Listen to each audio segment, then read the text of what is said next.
নমস্কার বন্ধুরা, আজকে আমি বানাবো আলু বেগুন দিয়ে ইলিশ মাছ। তার জন্য আলু বেগুন এই যে বেগুনটা এরকম করে কেটেছি আর আলুটা এরকম করে কেটে ধুয়ে রেখেছি। আর কড়াইটা ওই যে মাছ ভেজেছিলাম ওই কড়াইয়ের মধ্যে একটু তেল দিয়ে ফোড়নে দিয়ে দিচ্ছি গোটা জিরে।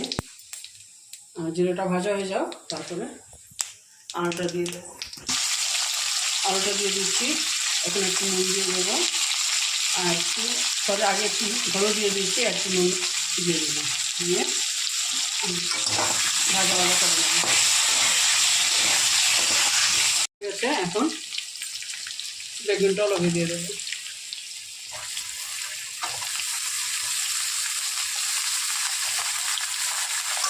বেগুনটাও ভাজা হচ্ছে,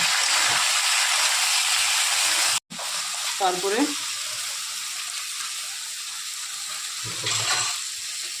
লঙ্কার গুঁড়া দিয়ে দিব 1 চামচ, একটু বেশি। হলুদের গুঁড়ো 1/2 চামচ। জিরা দিয়ে দেবো 1 চামচ আর নুন দিয়ে দেবো 1 চামচ। ভালো মতো কষিয়ে নেব। তারপর আপনাদেরকে দেখাচ্ছি, ভালো মতো কষিয়ে নিই। আমার আলু আর বেগুনটা কষানো হয়ে গেছে। এখন জল দিয়ে দেবো পরিমাণ মতো।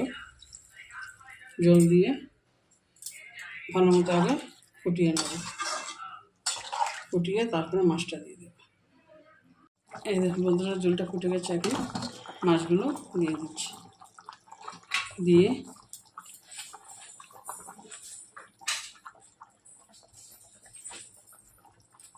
ভালো মতো ফুটিয়ে নেব। মাথাটাও দিয়ে দিচ্ছি, তারপরে দেখাচ্ছি।